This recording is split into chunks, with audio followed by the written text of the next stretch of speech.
Good morning, Matrix of 2021, and welcome to English Home Language Paper 1. My name is Lisa Daisel. I'm an English Home Language educator, and I have guided a great number of matrics through the struggles, the fears, and finally the victory of succeeding in this paper. It's not very difficult, but before we even start looking at the paper, something very important we need to talk about. So first of all, let's debunk this myth, a much-loved myth, that you cannot study for English language. It's a Saturday afternoon, your mother says, get off your phone, you're writing English on Monday. And the response, oh, Ma, you can't study for English language. That's only a half-true matrix and you know it. So I'm going to use the following analogy so that you can see how seriously you must take this. You can practice for English home language. The more you do so, the better you'll get at it. So bear with me for this metaphor. You've never ridden a bike. You desperately want to learn to do so. So someone gives you a textbook that explains the mechanics of a bike, how to get on, how to pedal, all of these things. You write an exam, you score full marks in the exam.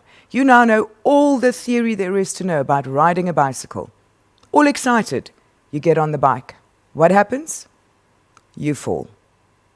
Likewise, there's no point in even trying. I'm not going to read the manual. I'm not going to write the test. I'm going to leave the bike in the garage. First time you get on it, what will happen? You will fall. So the only way to learn how to ride a bike is to get on it and ride the bike as often as you can and for as long as you can. I'm not guaranteeing that any of you will be the next Lance Armstrong. But what I do guarantee is if you practice consistently, you will never fall off again. Right, so let's have a look. What does paper 1 consist of? The sections in the paper altogether give you a total of 70 marks. You have 2 hours to complete this paper. You have to answer every question in the paper. There are no optionals. Right, so section A is your comprehension. It's worth 30 marks, and you should spend more or less 50 minutes on it. These are not cast in stone. They're simply there to give you a guide as to how to allocate your time. Section B, question 2, is the summary. That's worth 10 marks, and they recommend you spend about 30 minutes on it. Having said that, I've often found learners succeed very well in this section, spending 15 to 20 minutes. Every minute saved on one section, you get to spend on another. The last section comprises of 3 questions. Question 3 is going to be the advertisement that you need to analyze. That's 10 marks. Question 4, visual literacy. Also 10 marks. That's for analyzing a cartoon. The last section is what is generally known as the language questions. That's worth 10 marks, and it deals with concepts like basic grammar, spelling, punctuation, language structures. Right, so that is your overview of the paper.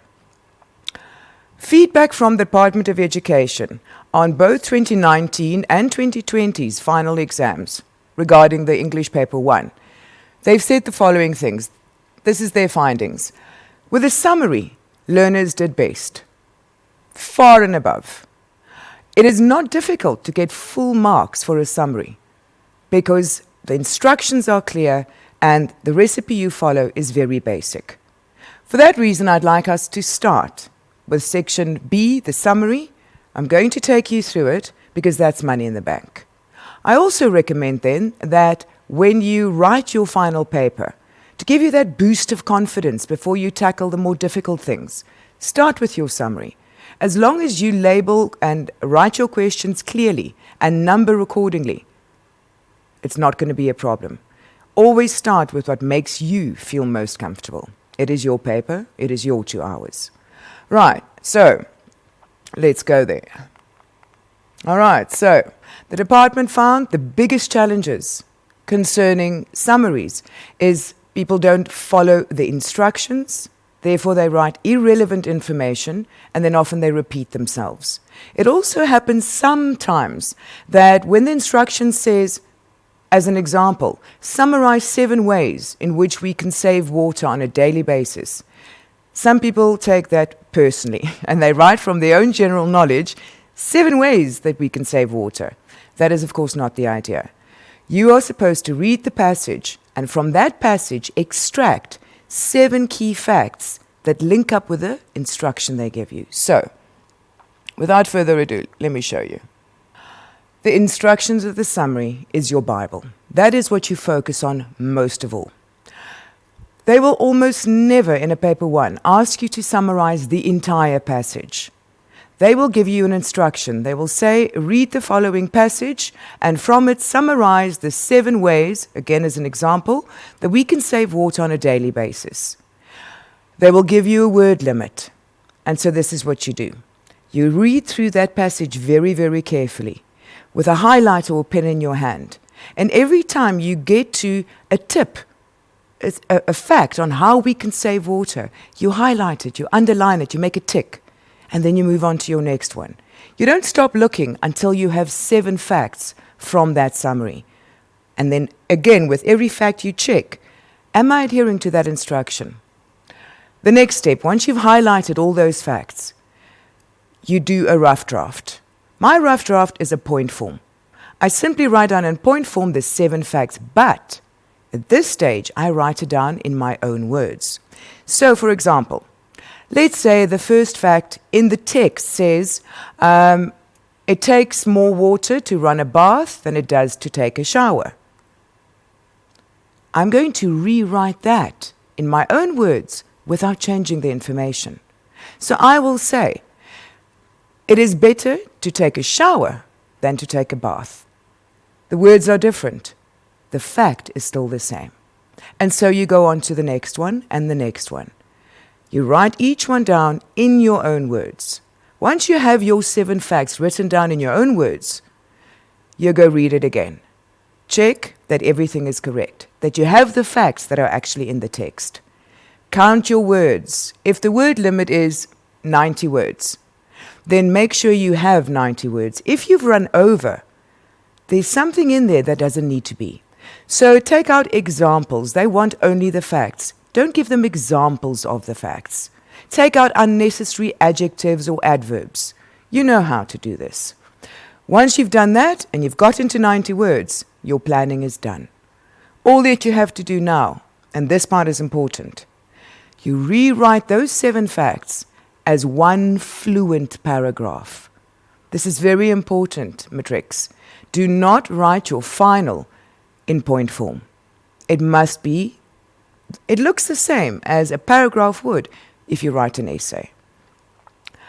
Then at the end of your summary, you write your number of words and you're done. And that should be 10 marks in your pocket without stress. Let's have a look at how they mark your summary so you have a better understanding of where you're going to get your marks. Right, this actually comes from a departmental memo. So, first of all, 1 mark for each correct fact that you have.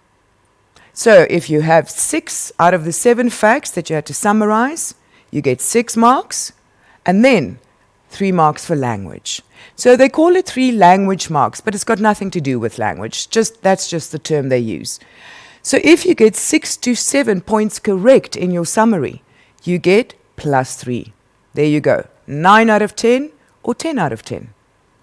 If you get 4 to 5 points correct in your summary, they give you 2 language marks for nothing, for free.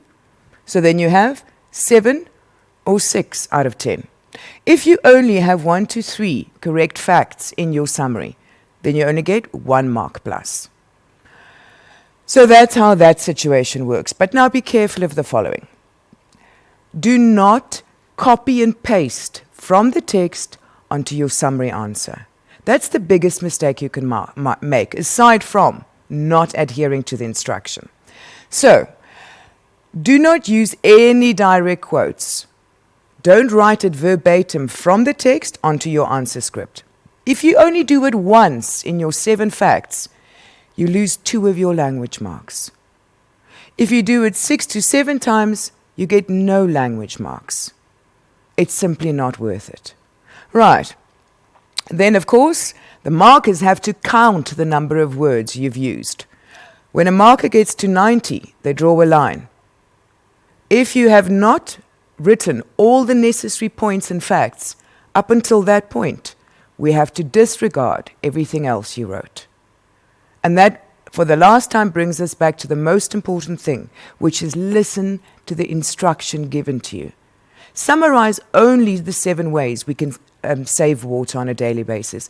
Don't worry about the introductory paragraph that tells you South Africa is such a dry country. Oh, the farmers are suffering. There's going to be no bread in the shops in a year from now. Horrible, horrible. That's got nothing to do with ways in which to save water. Right, so if you focused on that instruction, you will not have to go over 90 marks. Whatever is after 90 words, we cannot mark. And that's your summary. As easy as that. Right, so since this is the most successful section, this is probably one you should try first or write first when you open your paper. I'm now going to swap around to the last section, question 5, also for 10 marks. The reason I'm focusing on this section next is because it's one of those you either know or you don't know situations. These are the grammar, spelling, vocab issues that you've been taught and that you've been learning since you were in primary school. So by now you either have a very firm grasp or you don't. So you can get better at it, and we'll get to that in a second. But these are the types of aspects you can expect the examiner to ask you in section 5. Most of these answers are worth 1 mark. Some of them, and I'll get to those in a second, will be worth a maximum of 2 marks. So what can you expect? Punctuation. You need to know your apostrophe uses, the double commas, the dashes, the colons, the semicolons, the use of the quotation marks. These are all things that you should know by now. Spelling, look out especially for American English. Not that there is such a thing, it's just wrong English.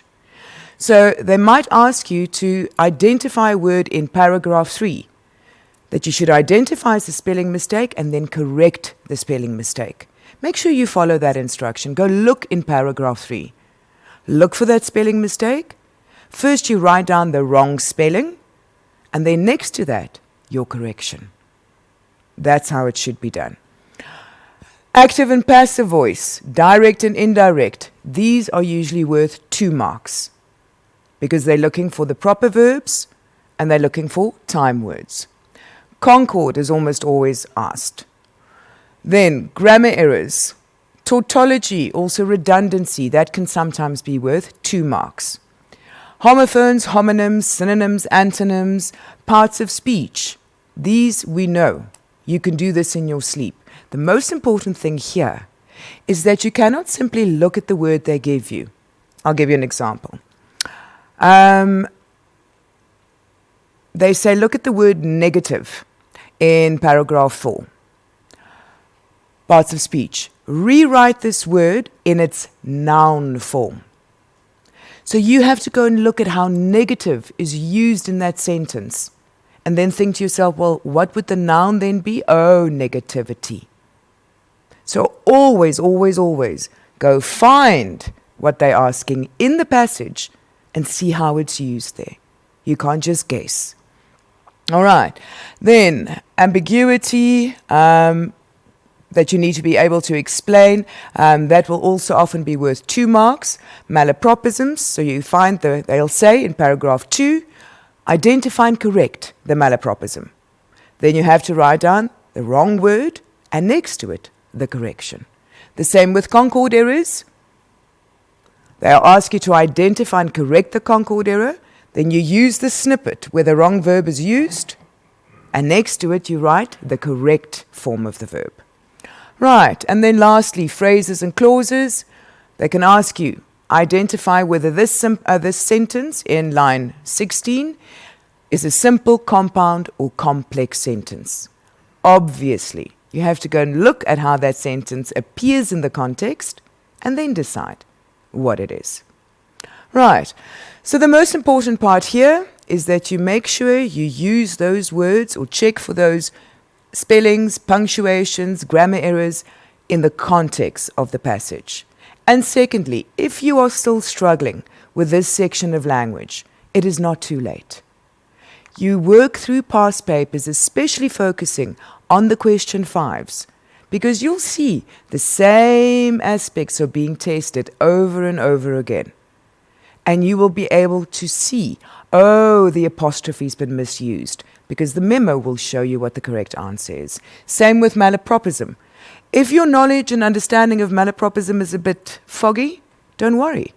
Go look at question 5s, work them out, and mark according to the memo that's also available. And you will understand malapropisms and be able to recognize them. That is the only way to improve for question 5. It's worth 10 marks. If you know this is a nightmare for you, leave it to last. Right. Now, we get to the more challenging aspects of paper 1. The Department of Education has seen that the worst performance is usually on comprehension, cartoon analysis, and advertisements. So I'm going to deal with those 3 questions in some detail now.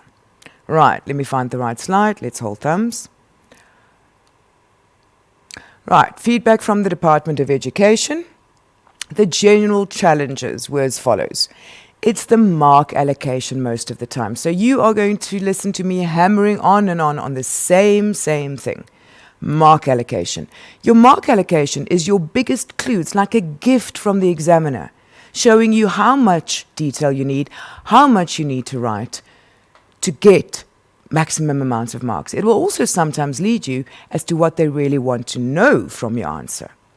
So please look at the mark allocation. Where candidates most often lose marks is it's a 3-mark question and they only write enough, give enough feedback for a maximum of 2 marks. So they don't take their argument to its ultimate conclusion. That is a very important skill to master. Then you don't lose unnecessary marks. All right. So we'll talk about style linked to the purpose of the passage. You need to be able to deal with irony, with conclusions, with comparisons. But I'm going to speak about that in much more detail further on. Right. So when you first open your paper and you're ready to do your comprehension, this is how you approach it. First, you read the entire text. You don't start in line 1. You begin with a title. Titles are often revealing. They tell us not only what the passage will be about, but very often how the author feels about that passage, about the issue he's bringing in the passage.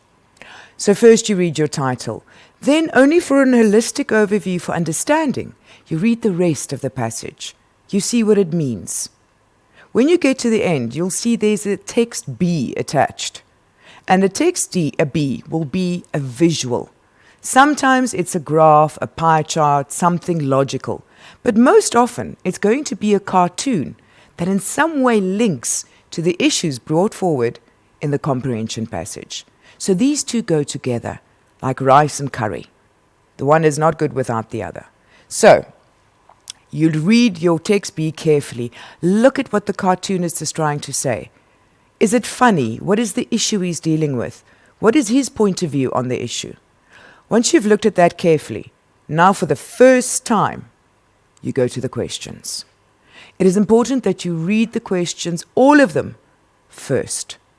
And the reason for this, and the department backs me up and says, the questions are sequential. In other words, they're asked in an order of the beginning of the passage, working its way through until the end of the passage. So read through all the questions, because sometimes there are little clues in the questions themselves about understanding the rest of the passage. Read through them carefully, including the questions on the picture, the cartoon, the pie chart, whatever it may be. Right, and only then do you go back to your first question to answer it. So, when you approach your questions, you need to do the following. First of all, always look at the reference they give you. It will say, question 1.1, refer to paragraph 1. Please bear that in mind. That means that the information that you need to be able to break down, analyze, and give feedback on will be in that paragraph. If you accidentally go look in paragraph 3, your answer, no matter how stylish, is completely irrelevant. So remember that. Before you look at the passage to answer, I want you to circle the mark allocation for that question, so that at the back of your mind you always have, ooh, this is worth 3 marks. That means I need to bring more. Okay, and so you go through each question. Another tip that can help you in understanding arguments the writer brings is when you go through the paragraphs, underline the main idea, the topical idea of that paragraph. It will give you a better understanding of what the author is trying to say in that paragraph. Right. So, title is important. Try to break down segments of these arguments by underlining topic sentences.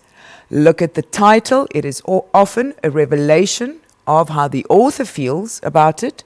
And then lastly, look at the author's conclusion, because there he will summarize his argument and basically give the final word, the Amen, Hallelujah, on this topic and how he feels about it. Right. Okay, we've talked about sequential questions because it helps you to guide you in the author's thinking process when you have to deconstruct the author's arguments. And then lastly, be aware that content will not be repeated from one question to another. This is a little safety net for you. In other words, 1.1 and 1.2 can never ever have the same answer. So if you think they're asking you the same thing in both questions, a little red light should be shining in your head and telling you, I've misunderstood one of these two, because the same answer will not come up twice in a comprehension. Right. Okay, so the different types of questions, because my learners will often say to me throughout the years, Ma'am, I understand the text that I've read, the passage makes sense to me, but I don't understand what they are asking me to do when I read the questions. So that is the greatest challenge in dealing with comprehensions. So I'm going to give you a little cheat sheet. First of all, you get different types of questions. The ones that rely on interpretation.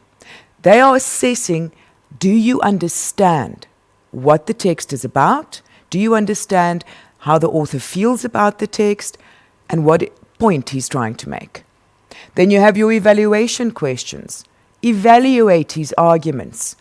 What are the main points he's bringing in paragraph 8? Or they can say, how does his main idea in paragraph 8 contradict his point in paragraph 9? These are evaluation questions. Then, and this one is my favorite, techniques and persuasive language. In other words, here we're no longer focusing on what the text is about, what the point of the text is, what the message of the text is. Here we are looking at the finer details of how an artist, the writer, has put together this beautiful work of art. Many matrics have asked me, Ma'am, why is Shakespeare so boring? Why couldn't he just say what he wanted to say? Why does it take him 100 lines of poetry to say, I like you? Because then it's not art. It's the same here. It's not a grocery list, it's a work of art. And this last one, we are dealing with the author's little tricks of his trade, the way he makes language beautiful, to bring something across to you, the reader, to persuade you, the reader, but without telling you directly, because that would be boring. So, these rhetorical things would include things like rhetorical questions, stylistic devices, tone, mood, imagery. How does he create the feeling and the point of view? So, these will come up in your literature paper as well as in your language paper. These same things will also come up when dealing with analyzing an advertisement as well as analyzing a cartoon. So really, if you cannot deal with these, you will really struggle in paper 1 and in paper 2. The comprehension, the advertisement and the cartoon together total 50 out of the 70 marks. That's roughly 70% of the total of this paper. So it's worth spending time understanding these concepts. So they will ask you about tone or mood or diction. Right. These concepts will show you what the author's feelings or attitude to the issue at hand is. In other words, it will allow you to understand how he's trying to manipulate you, the reader, to not only understand his point of view, but agree with his point of view. Right, so I'll give you an example. It is important to explain that the diction used is either positive or negative and quote words and phrases. All right, so let's take it, from the top here. You need to be able to identify the tone and justify your answer by referring to the author's diction. So let's use one of those instruction verbs. Comment on the author's tone in paragraph 4. That's it. And then you look at the mark allocation and it's 3 marks and it's, what now? Relax. It's a beautiful little thing. You are going to circle your instruction verbs and then what they want you to look at. So, account for. In other words, explain why. And what must you account for? What must you explain the why of? His tone. And you're going to do that by using diction. Right, so tone is the feeling that the author is expressing about a certain thing in a certain paragraph. So let's say his tone is critical. You'll say, the author's tone in paragraph 4 is critical. He doesn't like what he's describing. This is clear by his use of diction. Use that word. They love it when you use the term diction. Diction simply means his choice of words. His choice of words are very negative, and then quote an example of such a negative word or phrase from that same passage, that same paragraph. Because what have you done now? You've gotten 3 marks. You've said what his feeling or his tone is. You've said it's the negative diction that causes that. And you've quoted a word to support that. I always like to give 1 extra mark when I'm writing it down, just to ensure that if they want 3, I give them 4. Then I know I'm safe. For the last mark, you should explain why the author is critical in that passage. Why does he disapprove? What is it that he's unhappy about? And then you know you're safe. Tick, tick, tick, I have all my marks. So, you underline your instruction verb, and then you link it to what aspects they want you to address in that question. You look at which paragraph it's happening in, and then you double check your mark allocation. I love the way they phrase the instructions in an exam paper because it reminds me of the fairy tale of Hansel and Gretel with the little breadcrumbs that followed this trail that could be followed. That's exactly what the examiners who love you deeply will do for you in this paper. You just need to be able to read the breadcrumbs that are left for you in the instruction. All right, we'll get to another example in a second. So, diction is the author's choice of specific words, negative or positive, and they reveal his feelings on that issue. It's important to explain that the diction used is positive and negative, and then quote examples that show that you are right. He's using negative diction. Give me an example. Massive over-expenditure of resources. You quote that. That's obviously very negative, and it shows his feeling is critical. All right, so this type of question, almost always worth 3 marks. And you will get those 3 marks if you identify the tone, what feeling? State the feeling. And there are some examples: critical, sarcastic, disapproving, enthusiastic, tongue-in-cheek. And secondly, you must point out that the author's diction, the word choice, reveals his tone. He uses words that are positive or negative. And then lastly, you quote words or phrases from that paragraph to substantiate why you say so. Okay, so that concept is super important, both for comprehension, advertising, and the cartoon. Now we need to talk about imagery. I'm sure I don't have to spend a great deal of time on this one because your English teacher would have hammered this into you for years doing poetry. Imagery is basically just the figurative use of language. So because authors are artists, they're going to use images to bring across a picture that depicts what they're trying to say. That sounds very complex. Let's break it down. Imagery is the figurative use of language in order to make a point. Remember, most authors are trying to persuade you to agree with their point of view. So, these are very similar to the imagery used in poetry, such as personification, contradictions, that would be your paradoxes, your oxymorons, metaphors, allusions, and the list goes on. You are already familiar with these because you've been taught these for many years and you've been applying those skills for many years. Right, a typical question on imagery might be phrased as follows. And again, they will give you a line reference. Please refer only to that line so you don't get lost and write a beautiful answer on a completely different question. For that, you get 0. So, the bankrupt company stayed in the ring for far too long, like an old, battered boxer, refusing to give in and give up his title. Critically discuss the author's use of imagery. So matrix, if they give you the verb instruction critically discuss, it will almost always be worth 3 marks. So now you need to put your thinking cap on. Critically discuss, underline it. That is your instruction verb. Right, let me look at the other breadcrumbs. The author's use of imagery. Imagery. Oh yes, figurative language. So I go read those lines carefully and I see what figurative language is going on here. Company was bankrupt, but it stayed in the ring too long, like an old boxer refusing to give up. 2 things are being compared. The company that's gone bankrupt to the old boxer that can barely stand on his feet, but refuses to let go. And now you say, it's a very good use of imagery. These 2 things are being compared. Why? What is the author trying to say about the company? And bring it back into the context of the paragraph. The company hung on for too long, long after it was able to be sufficient or resourceful. And that's how you do it, 3 marks. So what I always say to my learners to prepare for these, don't just write the first thing that plops into your head and then plops out of your fingers, because that's how you're going to miss marks. What you should focus on is doing a lot of mental acrobatics. You follow your line of breadcrumbs, you look at your mark allocation.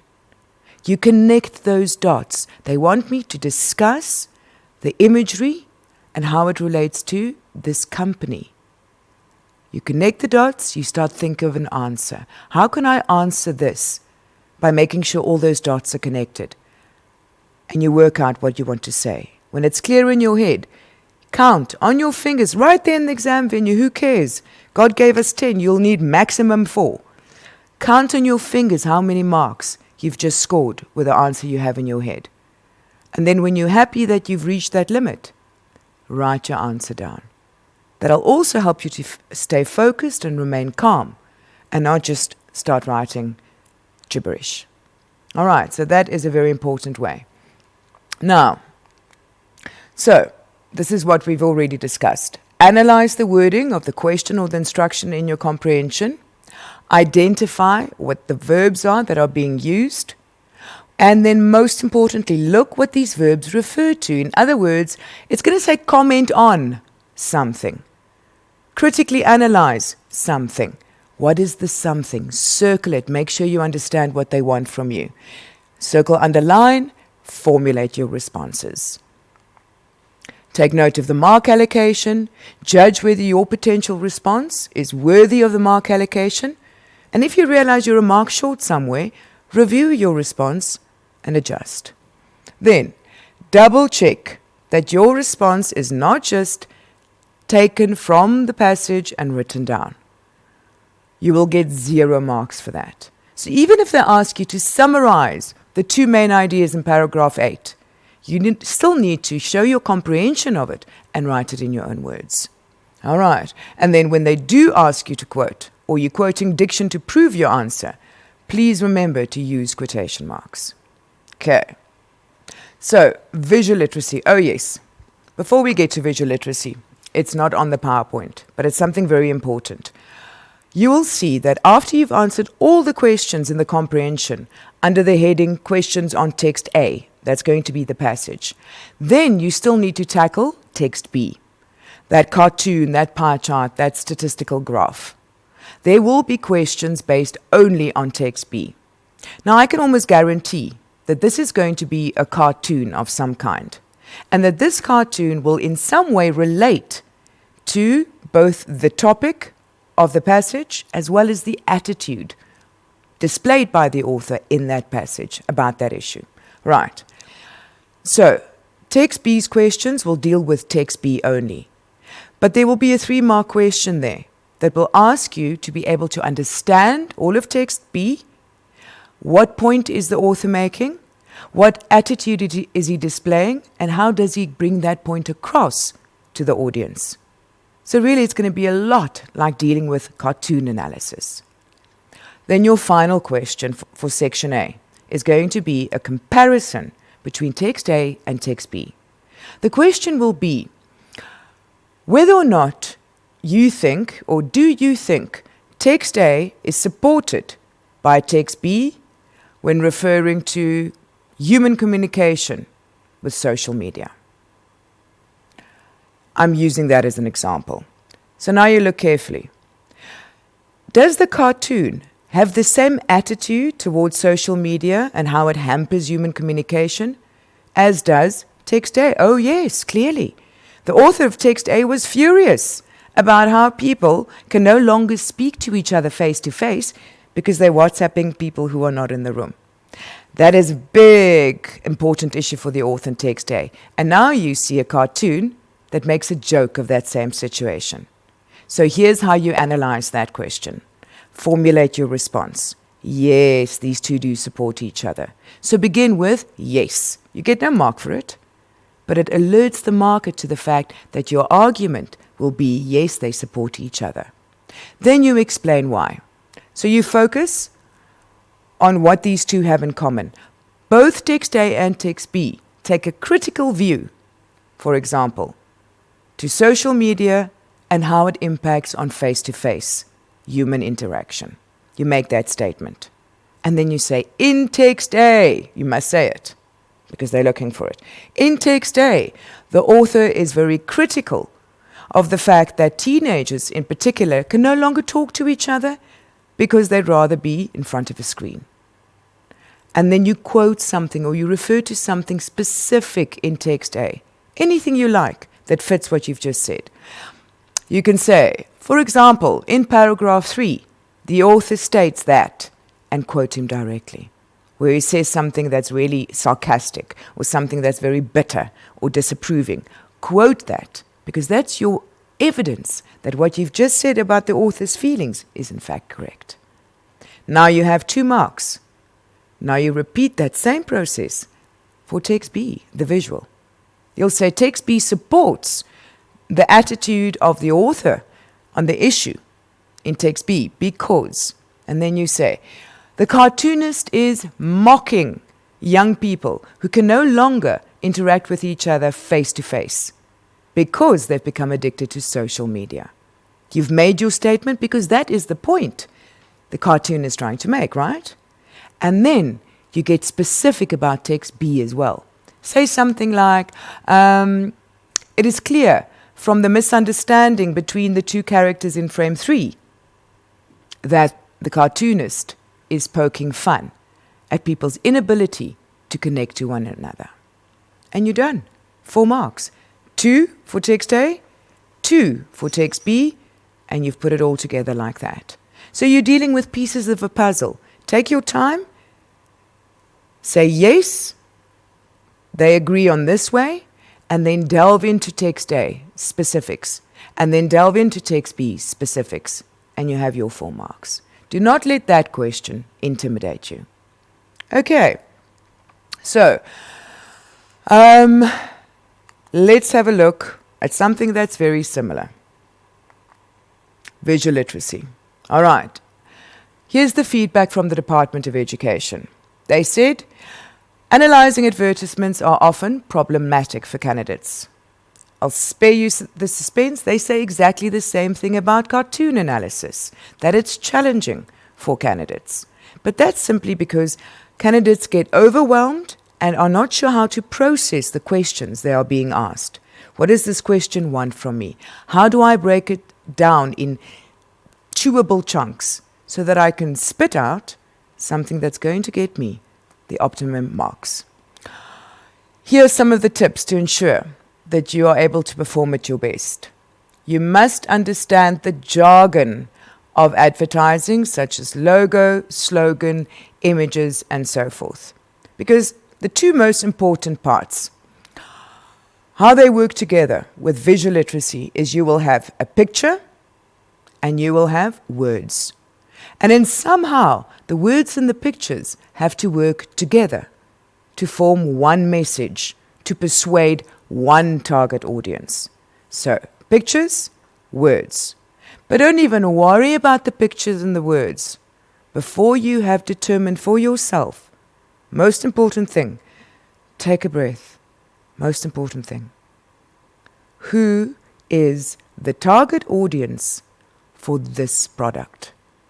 It won't be you. So stay objective. If they are advertising services for banking, let's say F&B, you're probably not that interested. Who would the target audience be? It won't be everyone with a banking account, because it would probably be a very specific service that they are promoting in this advertisement. Let's say it is for your bond. You want to apply for a house bond, and F&B is going to make it wonderful for you. So now you know who your target audience is. People who want to buy a house and are ready to take out a bond. When you bear that in mind, all the other things will fall into place. You will then understand why the advertiser chose those words, that diction. Why did the advertiser choose that picture? Because they want to persuade the target audience to use their service rather than that of another bank. Also remember that the main purpose of advertising is persuasion. Always bear that in mind. Right. So, most important thing is that you then, after you've formulated, this is the product or service being advertised, who is the target audience? Then you go look at how your picture and your words interact with each other, because they have to support each other in some way. Right, let's just take that from the top, still from the department. Every answer should focus on how the advertisement will lead the target audience to purchasing the product or using the service, or sometimes they're not selling you anything. They're trying to create awareness around, you've seen it, don't drink and drive campaigns, or COVID-19 stay safe campaigns. They're not selling you COVID. They are trying to make you aware of dangers. But do you see that that is still persuasion? They still want something from the target audience. Right. So, even if it is issues that are addressed in awareness campaigns, therefore, you should always bear the target audience in mind when responding to questions in advertising. You need to bear in mind that you are not the target audience. Therefore, when asked opinion questions, alarms should be going off. You should comment on the effectiveness of this advertisement on the intended target audience. So, here's an opinion question. Do you think that text A, this advertisement, will be successful in persuading long-distance runners to buy the product? You begin with yes or no, you don't get a mark for that. Your mark will come from explaining how the pictures and the wording work together to manipulate that target audience to buying it, explaining the styles, what did we call it before? The tricks of the trade that is used to persuade. That's what they're looking for. So really when they say in your opinion, it's not your opinion they're looking for. It is your ability to deconstruct the advertisement, words versus pictures, how they work together to say whether or not it's going to be persuasive. That's what they're looking for. They're going to use the same instruction verbs that we've already dealt with in the comprehension, and you should circle the instruction verbs and what they refer to carefully and work out a formulated answer in your head, check the mark allocation, edit anything that you need to do in your head, and then you write it down. If after writing down an answer you say, oh, I don't like this answer, I'm completely off topic, where's the harm? You draw a line through it and you start again. Right. So, obviously you need to know the basics, your slogan, your logo, your catchphrase, and persuasive techniques in language would be things like puns, irony, alliteration. You need to be able to understand that. Then, there will be only 4 questions on an advertisement. So it will be 2 questions worth 2 marks and 2 questions worth 3 marks each, total of 10. It's exactly the same mark allocation for the cartoon. 2 2-mark questions and 2 3-mark questions. Let's have a look. We've talked about this, underlining the verbs of instruction, looking at what you should be analyzing, and then ensure that your response addresses the instruction or question directly. Avoid generic answers that are vague and don't make specific and detailed reference to the aspects asked in the question. Right. Cartoons can be problematic, but again, everything lies in the question. There's nothing that they can ask that cannot be in the text. So all you have to do is follow your line of breadcrumbs and go look for it in the cartoon in this case. Some tips to ensure that you perform at your best. You must have a holistic understanding of the cartoon. That means an overall broad understanding. Because you have to be able to understand what the message, the point of the cartoon is, and the attitude of the cartoonist about that issue. So, do not attempt to answer any questions until you understand what the cartoonist's point of view is. You must be able to explore visual and verbal text, pictures and language. And then the cartoon needs to be described in detail as part of your answer. So, very important, remember this matrix. They will always give you a frame reference. They will say, question 1, refer to frame 2. How do we know? Account for the boy's facial expression in frame 2. His facial expression is, right? So you begin with, identify the facial expression. The boy is feeling angry or sad. Then, how do you know that is the case? Well, he has a frown line between his eyes and the corners of his mouth are turned down. Now you've given specific reference. And then you explain why. Why is he this angry? Because his mother took away his tablet. 3 marks. Refer to frame 2. Account for the boy's feeling in this frame. And you've covered all of them. Right. So, visual and verbal clues will come into it. And you must describe it in detail as part of your answer. So you can't simply say the boy is sad or angry because of his body language. You get 0 for that. You have to describe his body language. What about his body language? He has his hands on his hips, showing anger. You can't just say his facial expression shows that he's angry. You have to refer to what about his facial expression, the frown. Right. We've spoken about specific frame references. You have to look at that frame. Otherwise, it's, again, a beautiful answer to a completely different question. And you get 0. So, body language, facial expression, these are not the same as attitude. They are going to ask you about a character's attitude. His attitude is portrayed by body language and facial expression. So you must be able to distinguish between his feelings or his attitude, the body language, and the facial expression. And that's how you build an answer together. Right, stereotyping and irony are common features of question 4, as is satire. That's how the joke is achieved at the end. Because mostly, cartoons are funny, even if the humor is a bit biting. Right. Okay, so understand the relationship between the pictures and the words, often in speech bubbles, sometimes in thought bubbles. Techniques that you must know: irony, sarcasm, puns, how emotion is expressed, punctuation, the font size of the words in the speech bubbles, right? And if it has 3 exclamation marks, someone is upset. Whether the words are in bold or capital letters. Then, techniques used to interpret images, facial expression, body language. Also, never forget about the background.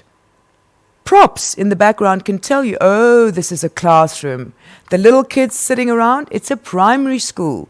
That is the issue the cartoonist is addressing, is primary school education. Right. Then, understanding how humor is achieved in a cartoon requires that you know the techniques. Anticlimax, overthrow of expectation, irony, ambiguity, in other words, double meaning. These are all, but not all, the ways that humor is achieved. They quite often ask to explain how humor is achieved in a cartoon. And then, of course, you will be required to understand the cartoonist's point of view and message and be able to analyze and explain it in your responses.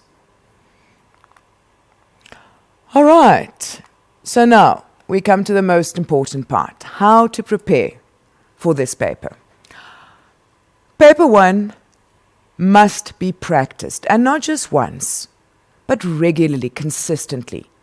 So, in the weeks ahead, try to work out paper 1 per week. Obviously 2 would be better and 3 would be even better than that.